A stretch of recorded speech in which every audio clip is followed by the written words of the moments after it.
আব্দুল্লাহ বিন উবাই বিশ্বনবীকে বলতো, হে মুহাম্মদ, আমি আপনার সাথে আছি।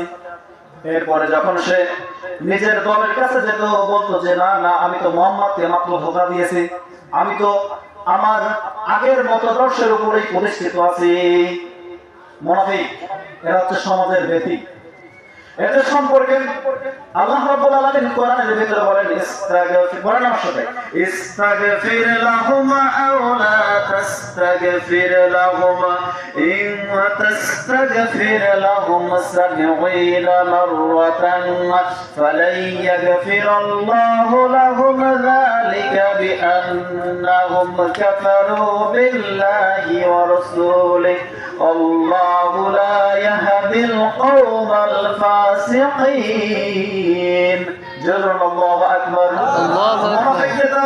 আব্দুল্লাহ বিন উবাই সে যখন বিশ্বনবী জনাবে মুহাম্মদ সাল্লাল্লাহু আলাইহি ওয়াসাল্লামের সাথে প্রতারণা করলো, মুনাফিকি করলো, যখন জীবনের অন্তিম মুহূর্তে মুনাফিক নেতা আব্দুল্লাহ বিন উবাই মারা গেল, তখন মুনাফিক নেতা আব্দুল্লাহ বিন উবাইয়ের ছেলে এসে বিশ্বনবীকে বলেন, ইয়া রাসূলুল্লাহ, ইয়া হাবিবাল্লাহ, আমার আব্বা তো ছিল আপনার একজন সহকারী, আপনার একজন সাথী ছিল, সে মারা গিয়েছে, দয়া করে আপনি তার জানাজার নামাজটা পড়ুন।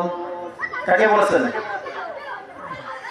মুনাফিক নেতা আব্দুল্লাহ বিন উবাইয়ের ছেলে বিশ্বনবীকে এসে বলছেন যে আমার বাবা মারা গিয়েছে, আপনি তার জানাজাটা পড়ুন। দয়াল নবী বিশ্বনবী জনাবে মুহাম্মদ রাসূলুল্লাহ সাল্লাল্লাহু আলাইহি ওয়াসাল্লাম তিনি জানাজার নামাজে উপস্থিত হলেন। এই মুহূর্তে তিনি যখন জানাজার নামাজের তাকবীর বলবেন, এই মুহূর্তে আল্লাহ রাব্বুল আলামিন আয়াতে কারিমা নাযিল করেন, ইস্তাগফির লাহুম আও লা তাস্তাগফির লাহুম নাযিল করেন। আল্লাহ বিশ্ববাসীকে জানিয়ে দিলেন, হে মুহাম্মদ, তুমি যদি মুনাফিকদের জন্য এক নয়, দুই নয়, 70 বার যদি তার জন্য হেদায়েতের দোয়া করো, অথবা তার জানাজায় এসে তার রূহে মাগফিরাত করো, আল্লাহ সেই দোয়া কখনোই কবুল করবেন না। নাউযুবিল্লাহ বলেন। নাউযুবিল্লাহ। তার মানে একজন নবীর দোয়া মুনাফিকদের জন্য কখনোই কবুল হবে না। মুনাফিকরা হচ্ছে কাফেরের চাইতেও নিকৃষ্ট, কাফেরের চাইতেও কি নিকৃষ্ট, এদেরকে আল্লাহ কখনোই ক্ষমা করবেন না।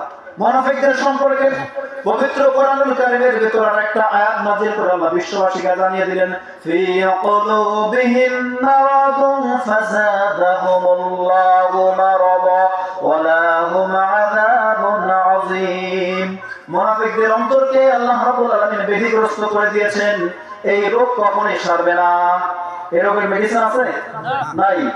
মুনাফিকি যায় আছে জীবন থেকে মোর, জীবন থেকে মোর, দৃঢ় করে দাও মোর ইমান, তপ্ত আখিলোর, তপ্ত আখিলোর, চরিত্র দাও বলিস চতন, আমলে সালিহীন, আল জিহাদ ফি সাবিলিল্লাহ রাখো বিরামহীন, আল জিহাদ ফি সাবিলিল্লাহ রাখো বিরামহীন, কথায় কাজে মিল দাও আমায় রব্বুল আলামিন, আল জিহাদ ফি সাবিলিল্লাহ রাখো বিরামহীন।